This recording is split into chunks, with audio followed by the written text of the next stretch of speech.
안녕하세요. 반갑습니다.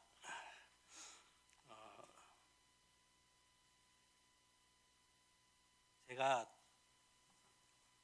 첫 승용차를 샀을 때가 1992년이거든요. 차종이 뭐였을 것 같아요?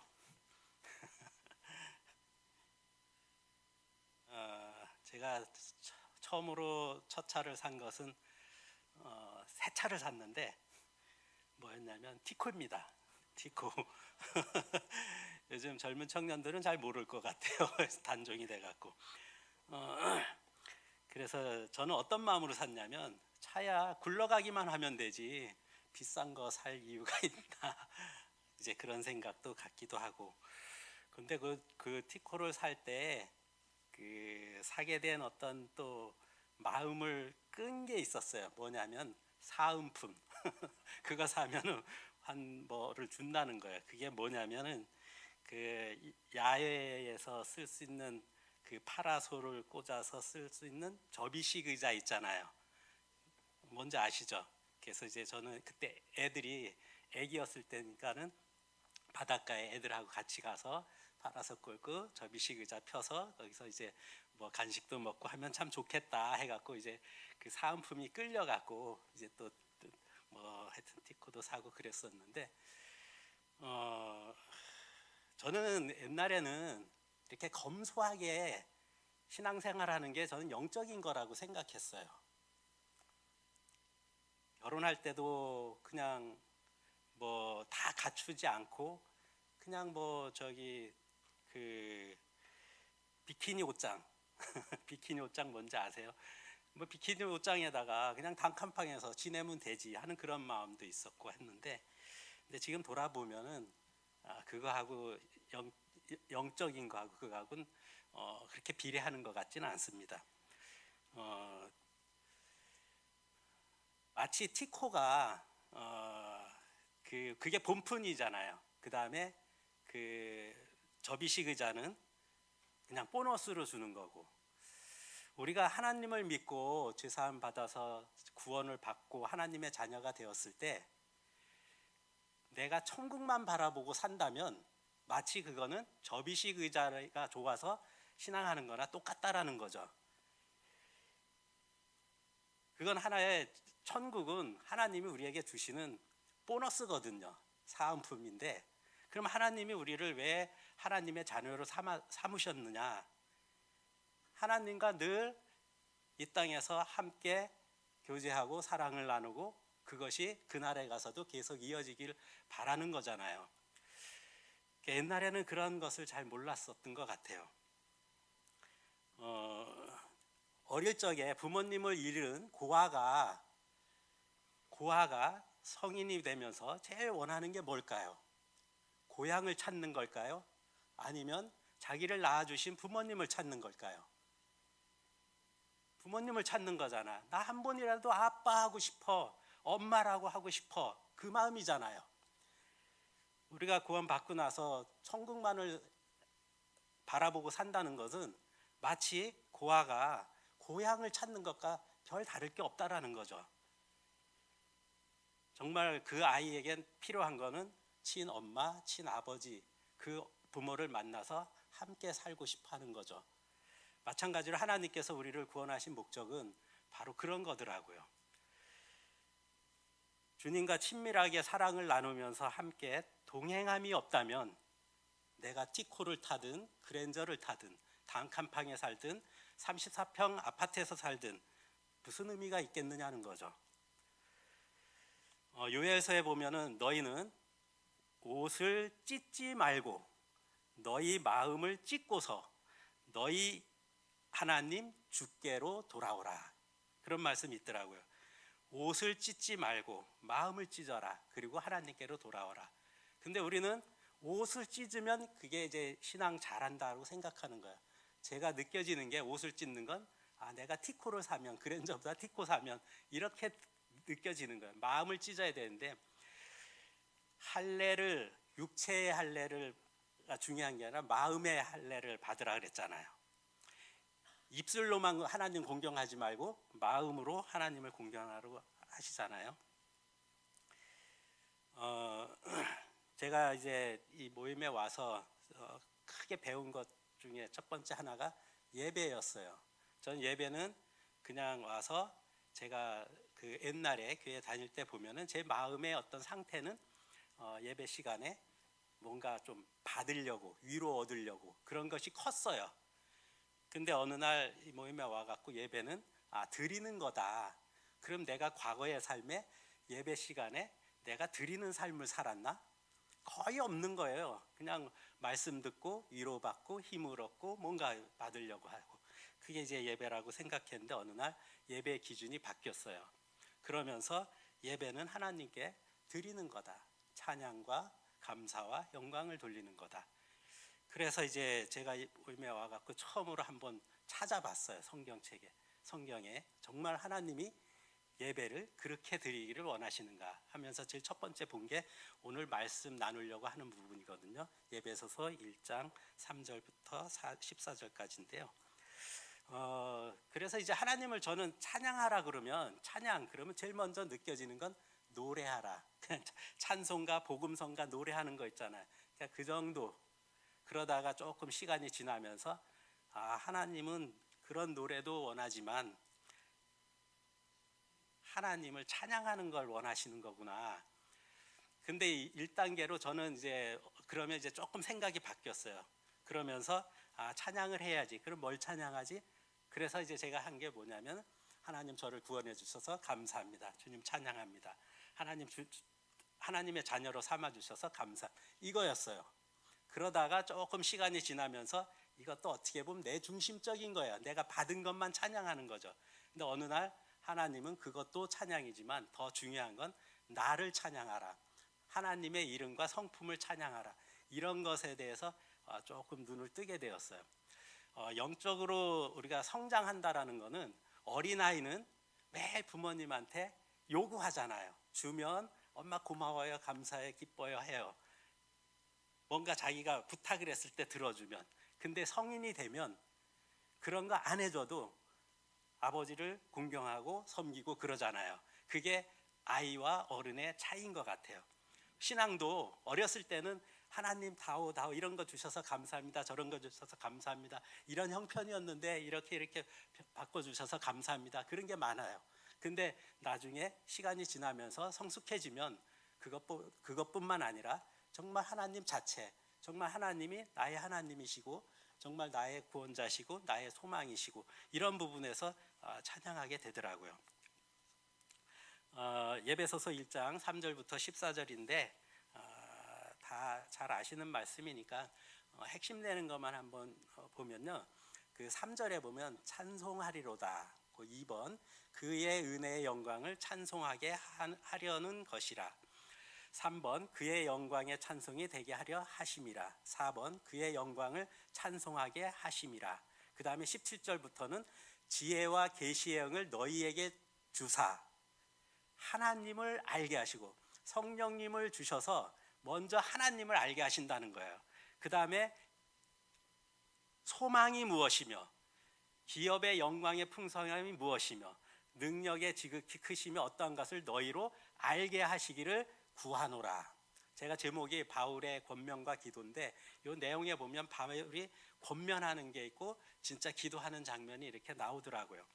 그 부분에 대해서 조금 말씀 나누려고 합니다. 제일 먼저 제가 쉬운 말로 이렇게 설명드리겠습니다. 3절 우리 주 예수 그리스도의 아버지 하나님께 찬양을 드립니다. 하나님께서는 그리스도 안에서 하늘에 속한 온갖 신령한 복을 우리에게 베풀어 주셨습니다.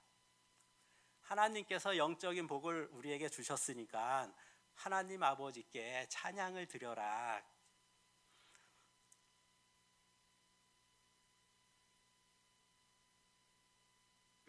다시 정리하면 그리스도를 통하여 온갖 하늘에 속한 영적인 축복을 베풀어 주신 하나님을 찬양하라고 하십니다.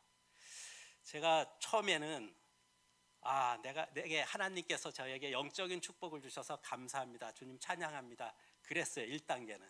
근데 최근에 와서는 그렇게 영적인 축복을 주신 하나님, 그 하나님이 어떤 분인지 그분을 점점점 알아가면서 그분을 찬양하게 되더라고요. 그러니까 이제 두 가지로 생각할 수 있죠. 주님께서 저에게 주신 걸 찬양합니다도 할 수도 있고, 그 다음에 한 단계 건너뛰어서 그 하나님, 그분의 영광을 찬양을 하게 되더라고요. 4절입니다. 하나님께서는 세상을 창조하시기 이전부터 이미 그리스도 안에서 우리를 선택하셔서 하나님 앞에서 거룩하고 흠없는 사람으로 우리를 세워주셨습니다. 또한 하나님께서는 창세전에 자신의 기쁘신 뜻에 따라 우리를 예정하셔서 예수 그리스도를 통하여 우리를 자신의 자녀 삼으시기로 하셨습니다. 그것은 하나님께서 자신의 사랑하시는 아들 예수 그리스도 안에서 우리에게 거저 주신 자신의 크신 은혜와 영광을 찬양하게 하기 위함입니다. 그것은 뭐냐면 우리를 거룩하게 하고 흠이 없게 하고 우리를 세우셔서 하나님의 자녀로 삼으신 것은 예수님을 통해서, 그것은 우리에게 거저 주신 자신의 크신 은혜와 영광을 찬양하기 위함입니다. 하나님의 은혜와 영광을 찬양하라는 거죠. 그래서 거저 주신 사랑으로 용납하셨다는 거죠. 흠없이 거룩한 자로 하나님의 자녀인 양자로 삼아주신 하나님의 영광을 찬양하라고 하십니다. 우리는 거룩한 자로, 흠없이 거룩한 자로 하나님의 자녀로 삼아주셔서도 감사하고, 두 번째, 그렇게 해주신 하나님 자체를 찬양하라는 거죠. 그리하여 우리는 그리스도 안에서 하나님의 풍성하신 은혜에 따라 독생자 예수의 피를 통해 죄의 용서를 받고 구원을 받았습니다. 하나님께서는 우리에게 모든 지혜와 총명을 아낌없이 주셔서 자신의 기쁘신 뜻에 따라 그리스도 예수 안에서 미리 세우신 자신의 비밀스런 계획을 우리에게 알려주셨습니다. 그 계획이 뭐냐? 때가 차면 하나님께서 하늘과 땅에 있는 모든 것들을 그리스도 안에서 한데 모아 그리스도를 머리로 하여 하나로 다 통일시키는 것입니다. 하나님께서 우리에게 비밀스러운 계획을 알려주셨는데 그 계획이 예수님을 머리로 해서 하나로 다 통일되게 하는 거라는 거죠. 현대 성경 보니까 때가 차면 하나님께서 우리를 하늘에 있든지 땅에 있든지 사방에서 모아 영원히 그리스도 안에서 하나님과 함께 있게 하려는 것입니다. 이게 하나님의 계획이었던 거죠. 또한 모든 것을 자신이 원하신 뜻대로 행하시는 하나님께서는 미리 예정하신 자신의 계획에 따라 그리스도 안에서 우리를 상속자로 삼으셨습니다. 그것은 그리스도 안에서 그분에게 먼저 소망을 둔 우리로 하여금 하나님의 영광을 찬양하게 하기 위함입니다. 하나님께서 우리를 예수님의 피로 죄 용서를 받고 구원받게 하셔서 비밀스러운 계획을 알려주셨고, 그 다음에 그 계획은 하나가 되는 건데 또 상속자가 되는데, 그것은 하나님의 영광을 찬양하게 하기 위함이라는 거죠.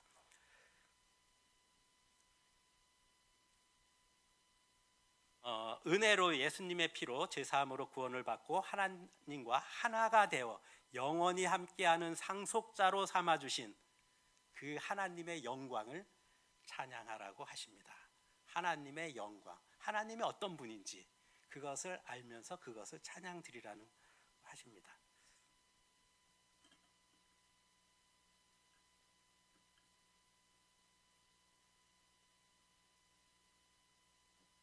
(13절입니다) 그리고 여러분은 그리스도 안에서 진리의 말씀 곧 여러분을 구원하는 복음을 듣고 그리스도를 믿었으므로 그에 대한 증표로 하나님께서는 약속하신 성령으로 여러분 각자를 도장 찍으셨습니다.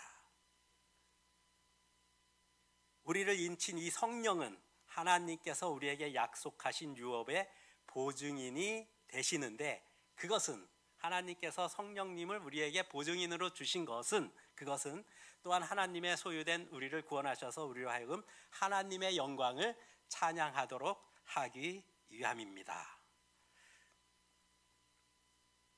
진리의 말씀인 구원의 복음을 듣고 믿어 약속의 성령이 인치심으로 기업의 보증인이 되신 하나님의 영광을 찬양하라고 하십니다. 하나님께서는 우리를 구속하여 양자로 삼으신 궁극적인 목적은 하나님의 은혜의 자발적인 감사와 찬양으로 영광을 받으시기 위함입니다. 미래에 하나님께서 그리스도인들을 완전히 영화롭게 하셔서 우리를 소유하실 것이기 때문에 그리스도인들이 하나님의 영광을 찬양하는 것은 마땅한 일입니다. 두 번째입니다. 여러분을 두고 끊임없이 감사를 드리고 있으면 내 기도 중에 여러분을 기억합니다. 바울이 기도하는 내용인데요. 우리 주 예수 그리스도의 하나님이신 영광의 아버지께서 지혜와 계시의 영을 여러분에게 주셔서 첫 번째 하나님을 알게 하시고, 그냥 난 구원받았어 거기서 그치는 게 아니라 우리를 구원하신 그 하나님이 어떤 하나님인지를 알게 하기를 바란다는 거죠.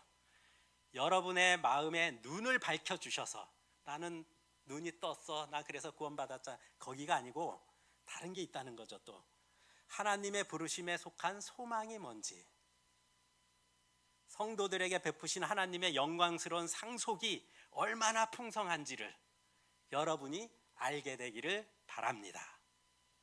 또한 믿는 사람들인 우리에게 강한 힘으로 활동하시는 하나님의 능력이 얼마나 엄청나게 큰지를 여러분이 알기 바랍니다.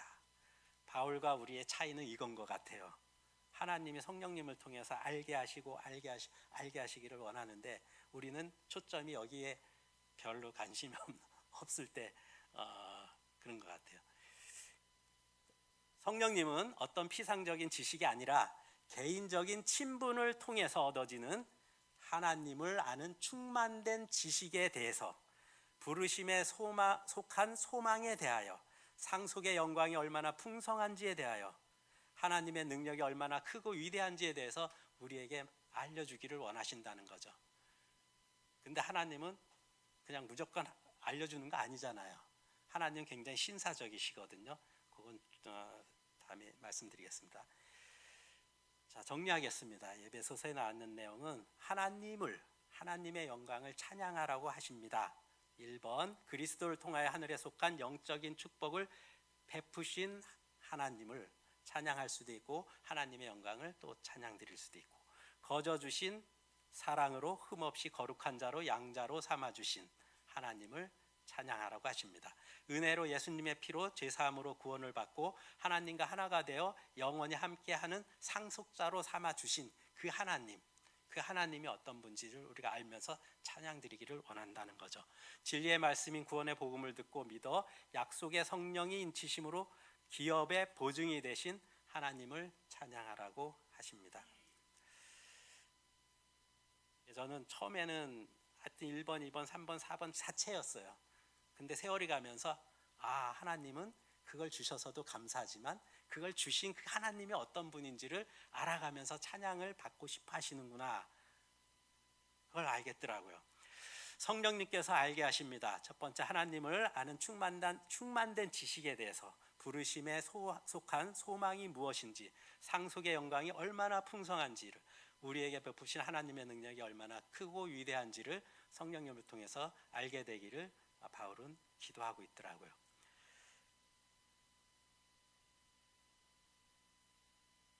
시편에 보니까 청년들아 처녀들아 노인들과 아이들아 주를 찬양하여라,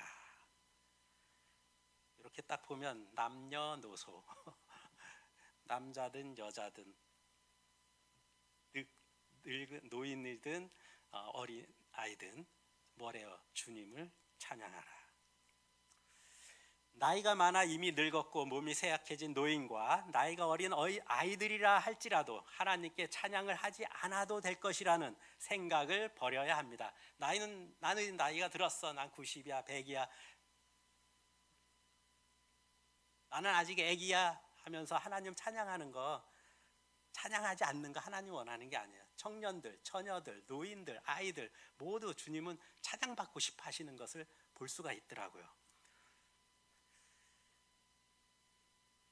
하나님을 가까이에서 섬기는 아이와 청년과 노인인 모든 성도들은 소리 높여 다 함께 위대하신 주님의 이름을 찬양하라고 하십니다. 학생들이 두 종류가 있잖아요. 공부를 잘하는 학생, 공부를 안 하는 학생, 못하는 학생.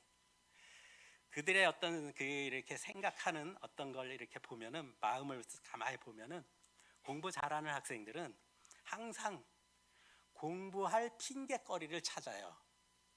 늘 공부에 대해서 굶주려 있어요. 공부 시간이 부족한 거예요. 그런데 공부 못한다든지 안 하는 친구들 이렇게 보면 어떻게 해서든지 공부 안 할 핑계거리를 찾아요. 그리고 나서 항상 그 아이는 공부 시간이 충분하다라고 하죠. 학교 가고 옛날에 야자까지도 했을 때 있잖아요. 요즘 야자 많이 안 하는데, 그리고 이제 돌아와서 공부 좀 하라 그러면은 공부에 관심 없고 안 하는 친구들은 뭐라 하냐면, 학교에서 하루 종일 공부했으면 됐지, 집에 와갖고도 또 공부해야 이러거든요. 근데 그 공부 잘하는 친구들은 와서 또 집에 와서도 또 공부하고 그랬더라고요. 제가요 어렸을 때, 초등학교 때 그 월간지가 있었어요. 어깨동무라고 들어본 적 있으신가요? 예. 그 어깨동무 알고 계신 분은 한 60 전후 됐을 것 같은데 그 월간지가 있는데, 거기에 이제 읽다가 보니까 그 만화 있잖아요. 만화가 주먹대장인가 그랬을 것 같아요. 그걸 읽는데 처음부터 끝까지 딱 보여주면 얼마나 좋아요. 근데 가다가 한 서너 장 가다가 탁 끝나요. 그 다음 호 또 보고 싶게 약간 만들잖아요. 제가 어느 날 그걸 읽었는데 다음 호가 너무 보고 싶은 거예요. 읽고 싶은 거예요. 그래서 우리 부모님, 우리 아버지, 어머니 졸랐어요. 그땐 시골에서 현금도 귀했을 때거든요. 그래갖고선 그냥 사달라 그러면 안 사줄 것 같아갖고, 하여튼 뭐 별 얘기를 다 했던 것 같아요. 이거 사주면 공부 잘할 거예요 하면서 하여튼 엄청 설득을 한 것 같아요. 누가 이겼겠어요? 이거 사주면 공부한다는데 부모님이 이길 수 있겠어요? 그래갖고 부모님이 사주셨어요. 그래서 그 다음 호는 일찍 그 사다가 한번 본 기억이 있는데, 우리가 그 하나님께 나갈 수밖에 없는 이유, 이제 영적인 사람 있잖아요. 영적인 사람은 항상 보면은 진짜 하나님을 찾을 때, 그 공부 잘하는 친구들은 항상 공부 시간이 부족하고 공부할 거리를 찾듯이 그런 것 같아요. 영적인 분들은 어떻게 해서든지 생명의 하나님, 소망의 하나님, 사랑의 하나님, 기쁨의 하나님, 평안의 하나님, 안식의 하나님, 행복의 하나님, 그 하나님을 늘 찾는다는 거죠. 적극적으로, 절실하게 항상 목말라 있어요. 나는 기억력이 없어. 총기도 떨어지고 시력도 나빠졌어. 저도 시력이 많이 안 좋아졌는데, 그러면서 집중력이 떨어져 있고 힘도 없고 기력도 없고, 그러니까 도전할 어떤 의욕도 없고 하니까 나는 이제 신앙 이제 못해가 아니고, 정말 영적인 사람은 그런 안 좋은 형편 속에서도 나는 이 순간보다 이제 앞으로 더 나빠지기 전에 주님을 찾아야 되겠다라는 마음을 갖고 신앙하는 거죠. 그런데 영적이지 않은 육신적인 분은 하나님께 나갈 수 없는 이유를 찾아요. 나는 직장 때문에 안 돼요. 돈 벌어야 돼요. 아니면 나 건강을 지켜야 돼. 유지하기 위해서 매일 운동해야 됩니다. 출세, 그 다음에 사람과의 관계, 오늘 드라마 봐야 돼요 하면서, 아니면 뭐 공부해야 돼요. 나 집안일 때문에, 자녀 교육 때문에, 빨래 해야 되기 때문에, 청소해 때문에 해갖고 우리는 이제 하나님 앞에 안 나간다는 거죠. 그 다음에 나이가 들면은 기억력이 없어서, 시력이 나빠져서, 힘이 없어서, 그러면서 말씀 앞에 안 나가는 거죠. 어떻게 해서든지 영적인 분은 이래서 돼, 저래서 되지만, 육신적인 분은 이래서 안 돼, 저래서 안 돼, 이런 합당한 이유를 찾는 것 같습니다.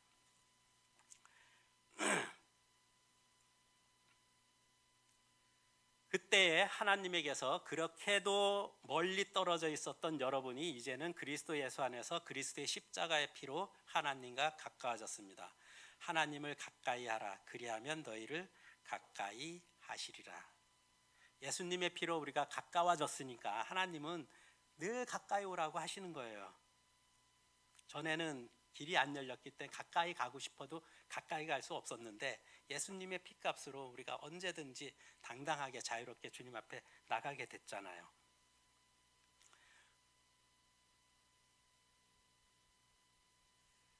예수 그리스도의 피로 하나님을 가까이 모시는 특권을 누릴 수 있는 것은 놀라운 축복이고, 하나님께 가까이 나가며 더욱 가까이 나가는 것은 인간에게 주어질 수 있는 가장 큰 영광입니다. 그렇기 때문에 하나님께서 존귀하게 하신 자들이 하나님의 이름을 찬양하는 것은 당연합니다.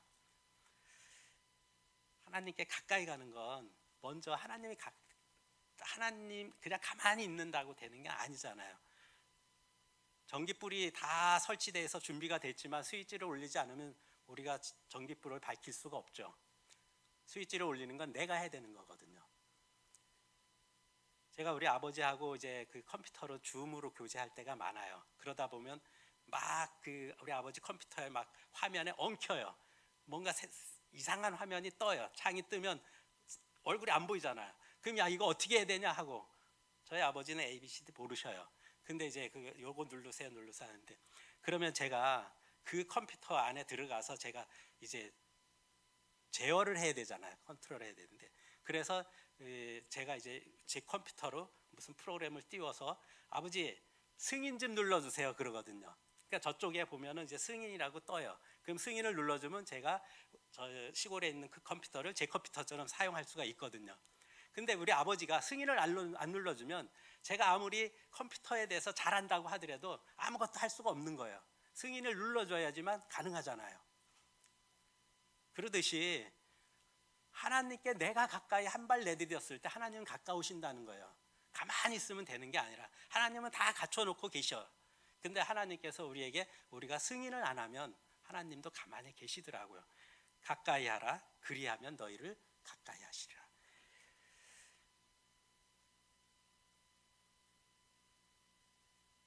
이제 본론입니다. 오늘 이게 7번째거든요. 마지막입니다. 그 하나님의 성품 G.O.D 터저분이 쓴 내용인데, 오늘은 하나님은 공의로운 분이시다. 하나님은 주권적인 분이시다. 정리한 것은 제가 요약한 걸 자료를 우리 교회 밴드에다 올려놓을 테니까는 필요하신 분은 다운받아서 사용하시기 바랍니다. 한 권의 책을 제가 말씀 나눴던 그것을 요약한 거를 한 20페이지 정도 될 겁니다. 그거 보시면 되겠습니다. 하나님은 공의로운 분이시다. 굵은 글씨만 보겠습니다. 하나님이시니 공의로우시고, 거룩하신 하나님은 공의로우심으로 나는 공의를 행하며 하나님 여호와께서 행하시는 모든 일이 공의로우시니 하면서 말씀이 이렇게 나와 있습니다. 공의롭다 그러면 먼저 생각나는 게 판사가 생각이 나요. 판사. 세상의 판사는 완벽한가요? 그렇지 못하죠. 판사들은 판결을 내릴 때 이 판사들은 민법, 형법, 상법 뭐 이런 거 다 빠삭하게 외우고 있을까요? 제가 물어봤어요. 어떤 판사님한테 그걸 어떻게 다 외우느냐? 그럼 어떻게 판결 내려? 그걸 다 그 서류를 다 읽고 나갔고 그걸 막 찾아본대요. 이 사람은 어떻게 되느냐. 그리고 또 혼자서 부족하니까 보조 또 판사들 있잖아요. 해갖고 막 의논하고 협의해갖고 내린다는 거야. 사람은 불완전해요. 그런데 하나님은 완전하신 분이죠. 완전히 공의로운 분이시라는 거죠. 완전한 판사시죠. 하나님은 사랑이신 것처럼 또한 공의십니다. 언제나 공의롭게 행동하십니다. 공의가 없는 선함은 선함이 아니기에 선하신 하나님은 공의로운 분이십니다. 하나님께서 경건하지 않은 사람을 의롭다가 하신다면 어떻게 공의로울 수 있습니까? 말씀해 보면 로마서에 보면 그렇게 나오잖아요. 경건치 아니한 자를 의롭다고 하신다고. 그러면 어떻게 공의로울 수 있겠느냐? 첫 번째, 하나님은 인간처럼 부분들로 구성되어 있지 않은 단일적 존재이시고 완전히 하나이시기 때문에 그분이 행하시는 모든 것은 다른 모든 것과 조화를 이루어 그분의 다른 속성과 서로 충돌하지 않습니다. 인간은 단일적 존재가 아니라 만들어진 존재, 즉 구성된 존재이기 때문에 공의를 추구하는 마음이 긍휼을 추구하는 마음과 충돌할 수도 있지만 하나님은 충돌하지 않고 조화를 이루십니다. 사람은 구성된 존재이기 때문에 공의, 긍휼 한쪽으로 기울 수도 있고 충돌될 수도 있죠. 근데 하나님은 하나이시기 때문에 전혀 그럴 이유가 없다라는 거죠. 항상 조화를 이룬다. 나를 너와 같은 줄로 생각하였도다. 사람은 하나님을 우리가 평가할 때 내 입장에서 내가 갖고 있는 그 지식 안에서 하나님을 생각해요. 근데 하나님 뭐라고 하셔요? 내가 너 같은 줄 아냐 하면서 그러시더라고요. 하나님은 무한하시고 전능하실 뿐만 아니라 완전하시기에 그리스도의 보혈로 이룬 속죄는 흠없고 점없고 결함이 없는 완전합니다. 완전함입니다. 하나님은 완전하신 분이잖아요. 그러니까 하나님이 하신 모든 것들은 완전하죠. 예수님께서 이 땅에 오셔서 피를 흘리신 그 속죄는 흠이 없고 점없고 결함이 없는 완전한 거라는 거죠. 그리스도의 거룩한 고난과 죽은 자들로부터의 부활은 우리의 죄를 소멸하고 우리의 유죄 판결을 무효로 만들기에 충분합니다. 예수님의 거룩한 고난과 죽은 자들로부터의 부활, 우리의 죄를 소멸한 것은 유죄 판결에서 유죄 판결을 무효로 만들기에 충분하다는 거죠. 경건치 아니한 자를 의롭다 하시기에 충분하다라는 거죠. 예수님 피로서 죄인이 속죄의 신비를 거부한다면, 죄인이 예수님의 피를 거부한다면 그분의 공의는, 하나님의 공의는 그를 사형 선고를 내리지만 영원한 언약의 보혈을 받아들인다면, 예수 그리스도의 피를 받아들인다면 하나님의 공의는 생명 판결을 내립니다. 그래서 그리스도의 보혈은 공의의 요구를 충족하고도 남는 거죠. 그래서 어디 이사야서 40장 말씀에 보면은 모든 죄를 인하여 배로 갚았다라는 말씀이 있거든요. 2배로 죄의 값을 예수님이 치렀다. 제가 평생 지은 죄가 10,000가지면 예수님은 20,000가지의 죄를 다 갚아주셨다고 이렇게 표현되어 있더라고요. 자, 이제 하나님은 주권적인 분이시다. 하나님은 통치자라는 거잖아요. 지배자, 주인이시다라는 거거든요. 그래서 하나님은 주권을 가지셨고 여호와여 주권도 주께 속하여 싸우니 하나님은 유일하신 주권자이시며, 그러면서 성경에서는 하나님은 주권적인 분이시다라고 말씀합니다. 하나님이 주권적인 분이시란 말은 하나님보다 높은 존재가 없는 모든 것 위에 뛰어난 분이시며 우주 만물을 통치하시고 원하는 모든 것을 행하실 자유가 있는 절대적인 주인이라는 의미입니다. 하나님의 주권으로 예수님을 세상에 보내어 기적 중의 기적인 십자가에서 죽으심과 부활하심으로 하나님을 영화롭게 하십니다. 하나님의 주권으로 모든 피조물이 무릎을 꿇고 예수 그리스도가 주님이심을 고백함으로써 아버지 하나님께 영광을 돌리게 하십니다. 서로 충돌하는 것처럼 보이는, 이렇게 말하다 보면 하나님은 주권적인 분이시다 그러면은 하나님 우리들에게 자유의지를 주셨잖아요. 그럼 제가 선택하고 하나님 마음대로 해야 되는데, 그럼 하나님의 주권과 인간의 의지가 충돌할 수 있잖아요. 그럼 어떻게 조화를 이룰 수 있을까요? 라는 질문이죠. 전능하신 하나님은 원하는 대로 행하실 자유의 주권으로 사람이 원하는 것을 행할 수 있는 선택의 자유를 주셨습니다. 우리에게 선택의 자유를 주신 것은 하나님의 자율적인 자유의 주권으로 우리에게 주셨다는 거예요. 하나님의 주권으로 주신 선택의 자유를 사용하여 우리는 하나님께서 주신 선택의 자유를 사용해서 사람은 자신이 원하는 뜻을 따라 선택하는 것입니다. 우리가 선택하는 것은 하나님이 주신 선택권이라는 거죠. 하나님의 주권으로 주신 선택의 자유라는 거죠. 하나님이 원하시는 것을 선택하거나 선택을 하지 않더라도 하나님께서 우리의 선택의 자유를 주셨는데 그걸 갖다가 선택으로 쓰든지 선택을 하지 않든지 그것은 하나님이 주신 자유를, 하나님의 주권을 실현하는 것입니다. 내가 선택하는 것도 하나님의 주권이 실현되는 거고 선택하지 않는 것도 실현되는 거라는 거예요. 왜? 우리에게 선택의 자유를 주셨기 때문에, 주권으로. 다만 우리 뜻대로 할 수 있는 자유를 어떻게 선택하여 사용했느냐에 대한 책임은 우리가 지어야 합니다. 마땅히 선택해야 할 것을 선택해야 되는데 선택을 안 해줬을 때는 거기에 대한 책임이 있다는 거죠. 천국이나 지옥에 가는 사람은 하나님의 주권으로 주신 자유를 사용해서 천국이나 지옥에 이르는 길을 선택한 것입니다. 제가 하나님이 주신 선택권으로 천국을 선택했다면 천국이고, 선택을 사용해서 지옥을 선택했다면 지옥에 간다는 거죠.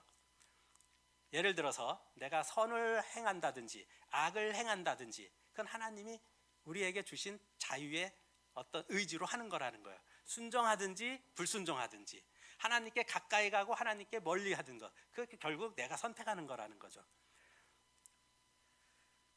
자신의 뜻대로 행하실 자유를 갖고, 하나님이시죠.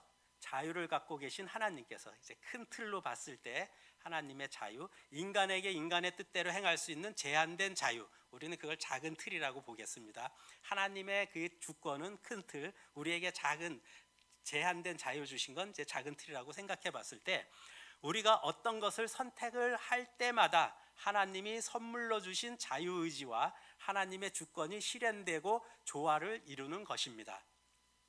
내가 어떤 것을 선택할 때마다 하나님이 우리에게 주신 선물로 주신 자유의지, 그것이 실현되고 조화를 이루는 거라는 거예요. 큰 틀에서의 하나님이 언제 어디서 어떻게 태어날지 등 중요한 것을 미리 정하십니다. 하나님은 천지창조, 구속의 사역, 교회, 천국 이런 것은 하나님이 정해놓은 거예요. 하나님이 해놓으신 거고, 우리가 태어난 후에 살아가면서 내리는 우리의 도덕적 선택 있죠. 그것은 다 우리가 결정하는 것입니다. 나 오늘 무슨 옷 입을까? 무슨 색깔 입을까? 식사 메뉴 뭘로 할까? 갈비탕 할까? 볶음밥 할까? 김치 먹을까? 된장국 먹을까? 이런 건 내 선택하는 거라는 거예요. 내 결혼 상대 누구를 할까? 하나님이 정하는 게 아니라는 거죠. 내가 정하는 거죠. 교회 오늘 나오셨잖아요. 나올 때 하나님이 강제로 이 자리에 앉힌 거 아니잖아요. 내가 선택한 거였거든요.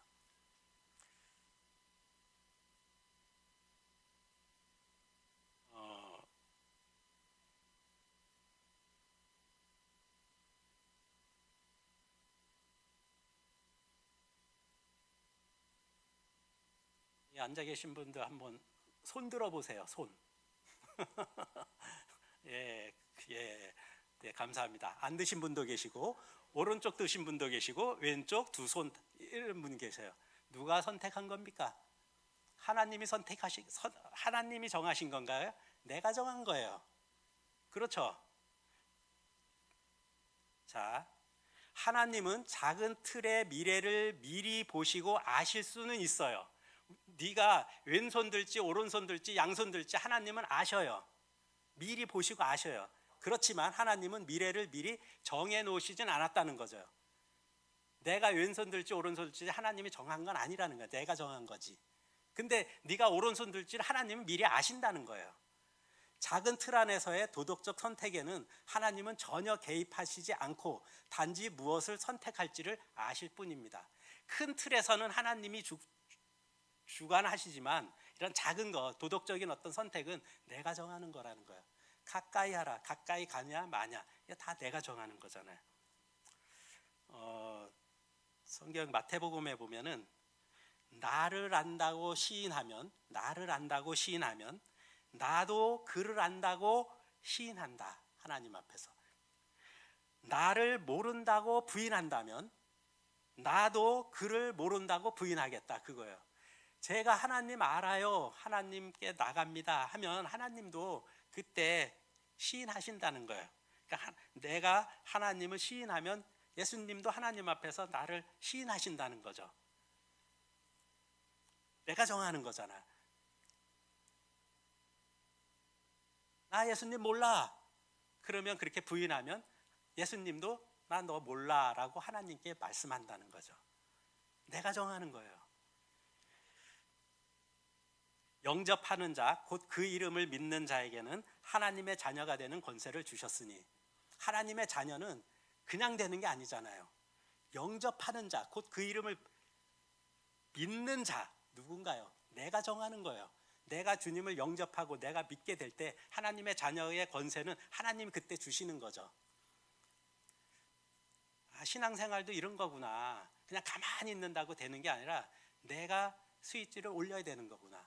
하나님이 우리에게 자유의지를 주셨잖아요. 그걸 사용을 해서 스위치를 올리든지 아니면 승인을 누르든지 그랬을 때 하나님은 기다렸다는 듯이 우리에게 오셔서 도와주신다는 거죠. 사람들은 자신에게 찾아온 행복과 번영을 하나님께 대한 감사하지 않고 자신의 힘을 과시하는 수단으로 삼고 있습니다. 이러한 인간의 과시욕과 명예욕은 그러한 번영과 힘을 주신 하나님의 주권을 무시하는 일로서 결국 그분의 진노를 자초하게 됩니다. 하나님의 주신 우리에게 주신 행복과 번영을 하나님께 감사하고 찬양해야 되는데 그러지 않고 그것이 다 내 힘이다. 그렇게 과시하고 그랬을 때는 그건 결국 하나님의 주권을 무시하는 거고 그분의 진노를 자초하는 길이라는 거죠. 누구든지 주권자이신 하나님의 편에 서지 않으면 실패하는 쪽에 선 것임을 기억하시기 바랍니다. 당신은 완전히 영원히 주권적인 하나님 편에 서 있습니까? 그래서 이제 다 끝났습니다. 20가지. 제가 이게 책에 나와 있는 거하고 순서가 이제 바뀌어서 재구성한 거거든요. 외우기 좋도록. 저는 이렇게 외웠어요. 1번부터 5번은 하나님은 광대하시다. 완전한 분이시다. 무한한 분이시다. 한없이 큰 분이시다. 영원한 분이시다. 변하지 않는 분이시다.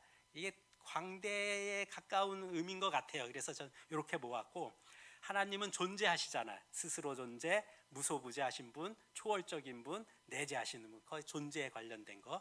그 다음에 능력, 하나님의 지혜, 전능, 전지 이렇게 모았고 하나님의 품성, 하나님 거룩하신 분, 선하신 분, 성실하신 분, 은혜로우신 분, 사랑인 분, 자비로우신 분. 그러니까 외우기가 쉽더라고요. 그 다음에 하나님은 주재권, 공의로우신 분, 주권적이신 분. 그래서 이걸 갖고 이렇게 묵상하면은 굉장히 마음이 하여튼 행복해집니다. 자, 호흡이 있는 자마다 여호와를 찬양할지어다. 할렐루야. 살아 숨을 쉬고 있는 동안 쉬지 말고 여호와를 찬양해야 합니다. 그러면 위로를 갖고서 마지막 숨을 거두게 될 것입니다. 찬양하는 삶을 살 때 우리는 위로를 갖고 숨을 거두게 된다. 이 구절이 너무 은혜스러웠어요. 또한 호흡이 끊어져 죽게 되면 우리는 공기보다 더 자유로운 곳에서 주님을 찬양하다가 호흡이 끊어지면 공기보다 더 자유로운 곳에 가서 하나님을 찬양하는 기쁨으로 숨쉬며 사는 더 좋은 곳으로 옮겨가게 살게 될 것입니다. 얼마나 큰 소망이 됩니까?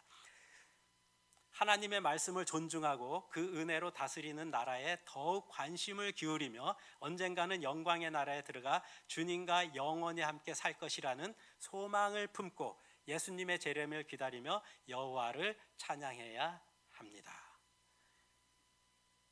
할렐루야. 우리 하나님을 찬양하는 일이 선함이요 찬송하는 일이 아름답고 마땅하노다.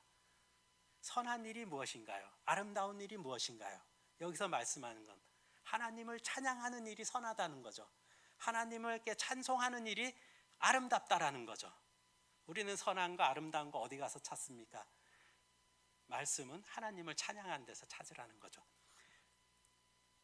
우리는 이제부터 영원까지 여호와를 송축하리로다. 할렐루야. 하나님을 찬양할지어다. 찬양할지어다. 이거잖아요. 언제부터요? 이제부터 영원까지. 지금부터 늘 영원히. 지금부터 아니면 이제부터 쭉 늘 지속적으로 주님은 우리가 하나님께 찬양하기를 바라고 계시더라고요. 기도문 읽어드리고 마치겠습니다. 빈손으로 왔다가 빈손으로 돌아가는 아무것도 아닌 우리를 주님의 변함없는 사랑으로 죄에서 구원하시고 자녀로 삼으신 하나님께 감사와 찬양의 기도를 드립니다. 우리 하나님을 자랑하고 찬양하는 일이 얼마나 선한 일이며 얼마나 기쁘고 마땅한 일인지를 알게 하심에 감사드립니다. 완전하시고 무한하시고 한없이 크시고 스스로 영원히 존재하신 하나님을 찬양합니다. 영원히 변치 않으시고 온 우주 만물뿐 아니라 우리 안에 충만하게 계시고 스스로 존재하신 하나님을 찬양합니다. 지혜로우시고 전지전능하시고 사랑과 자비와 은혜가 풍성한 거룩하신 하나님을 높이 찬양합니다. 주님의 성실하심으로 우리를 위하여 극히 아름다운 일을, 매우 뛰어난 일을, 매우 영광스러운 일을 하신 선하신 주님을 찬양합니다. 아버지이신 하나님께 감사와 찬양으로 예배하도록 인도하신 만물의 주권자이신 예수님의 이름으로 기도드렸습니다. 감사합니다.